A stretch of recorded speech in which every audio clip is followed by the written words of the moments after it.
Hello. So today I've got some tips on what not to do when you decide to you're going to sell your business. Okay, so there's a lot of information online that will tell you what you should do, how businesses are valued, how you can sell your business, should you work with a broker, can you sell your business yourself, what documents are needed to sell a business, but I'm not sure if there's anything online telling you what not to do. So these are my top tips on what not to do, and these are based on real world experiences. So tip number one is don't make up the price. Even if you think you're not making up the price, even if you think that it's based on something that seems relatively fair to you, coming up with a number based on how much money you need for retirement for however long you think you will be retired is not that's not fair market value. So nobody's going to pay you that. So that's not what you want to do. Okay, so that's tip number one. We'll keep it simple. Don't make the price up. Okay, so tip number two is, okay, now you've got your fair market value for your business. You've got your business, maybe you're going to market, maybe you have it on the market, maybe you have a broker, maybe you're selling it yourself. But tip number two is you will need an attorney on your team, on your transaction team.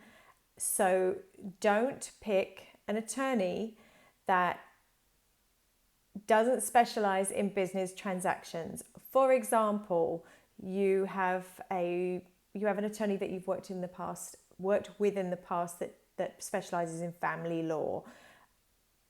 I have actually seen this. I have actually seen somebody that did this review an offer, and that's a problem. That person's not going to be able to get the deal all the way to closing, or not necessarily in such a way that you don't have problems post-closing.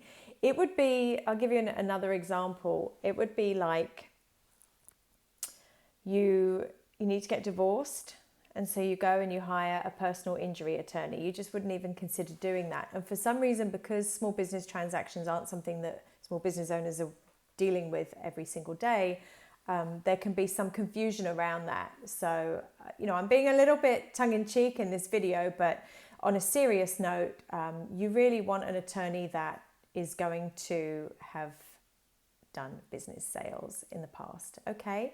And tip number three on what not to do if you're deciding to sell your business is don't call your buddy you can call your buddy, but don't call your buddy who sold his business last month and ask him for tax advice and just assume that you can do what he did, because once the business has closed and the ownership has transferred, you have created a taxable event that you can't then go back and undo.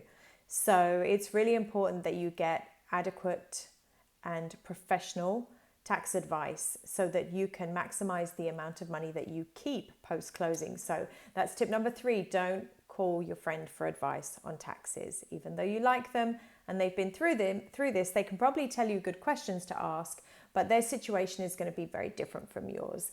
There's something in an asset purchase agreement, which is the binding document in a business sale transaction, and there's a section in that that's called the allocation of purchase price, and that actually is a really important part of the process that will affect how you get taxed. So there's an additional note on that.